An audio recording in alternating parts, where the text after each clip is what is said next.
come to think of it, hindi kinakailangan sumiklab yung gulo dito sa West Philippine Sea.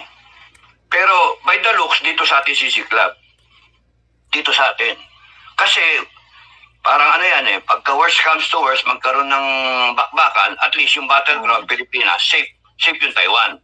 They can afford na protektahan yung Taiwan, hindi magkaroon ng battle doon, kasi masira yung mga kumpanya doon, yung industries, yung computer chips na kailangan ng China, kailangan ng US, di ba? Right now, nag-uusap na, I think nakapag-usap na ang Taiwan at yung US, mag-relocate yung iba nilang computer chip making factories sa US. Nagre-relocate na, no? In the event na pumutok, at least continued yung chip making sa US, so walang problema yung kanilang computer chip na kailangan.